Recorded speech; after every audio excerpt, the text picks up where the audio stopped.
Dr. Jacobson. I am doing my service learning 2 video. I did my service learning hour on October 16th, 2012 from 8:30 to 9:30.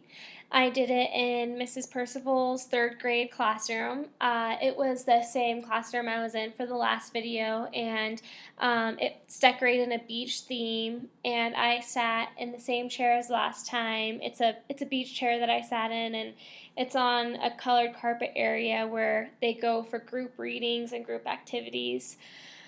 Um, when I first got to the classroom, the kids were coming in from morning recess, getting ready to start school, and when they were coming in, they were extremely rambunctious before class to start. So I was just taking in the moment, observing everybody, and it took the teacher about 2 minutes to have them all settled down.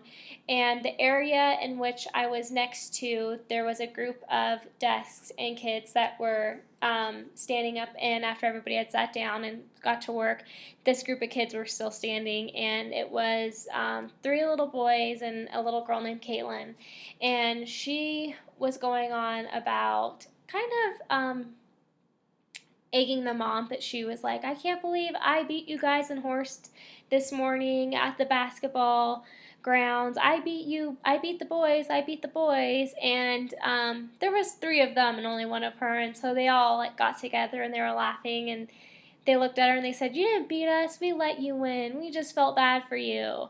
And they kept on telling her that they were letting her win, that was only a trick, and this kept on firing her up more, and so Caitlin would respond back, no, I was the only girl playing, and you guys just don't want to let a girl beat you, and she just was very adamant that she wasn't about to leave this conversation until it was clear that she had won.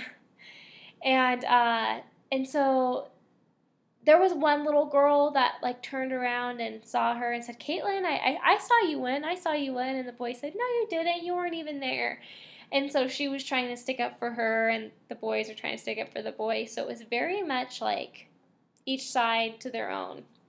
Um, so finally, after they kept on going on about this, Miss Percival came over, and she told them they needed to stop talking and sit down and get their homework out. And so they all did. And right as she was walking away, she turned back to the little girl Caitlin and said, hey, good job on beating the boys in horse this morning. And she just smiled, and I could feel that the boys were just like raging with anger that she said that, because it was just adding more fire to their fuel.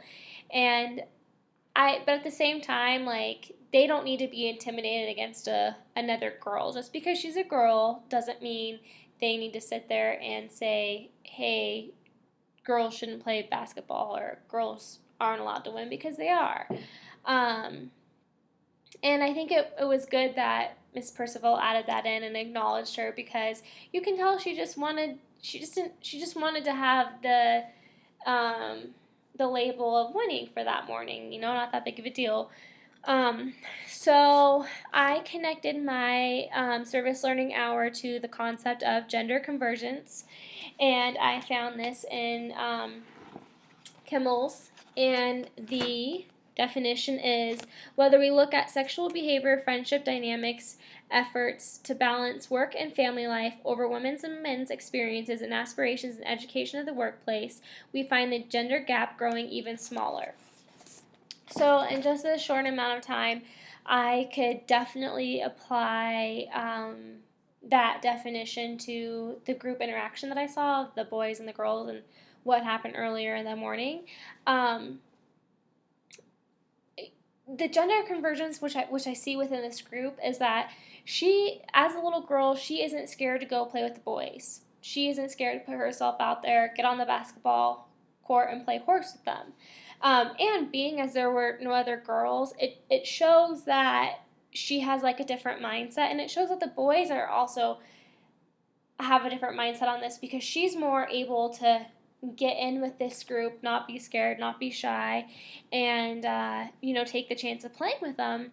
And the boys, they aren't quite there yet. I mean, I don't know how many boys were out there playing, but at least this group of 3, they weren't too understanding of, girls can't play and we need to be equal here. And it's okay that she won. So I do think that gender convergence is starting to appeal more, especially in the younger generation. There isn't as much as girls only play jump rope and girls only play here, and then the boys do all the rough play. I can see, like, coming into the classroom how on the blacktop they are all intertwined playing together, but you still do have your cliques of girls and you still do have your cliques of boys, but it is nice to see them converging. And then it was also nice to capture them talking about it after it happened and see how, it wasn't a big deal to the little girl. She just actually wanted to win, and how it was a big deal to the boys. So that was my service learning for October 16th. Thank you.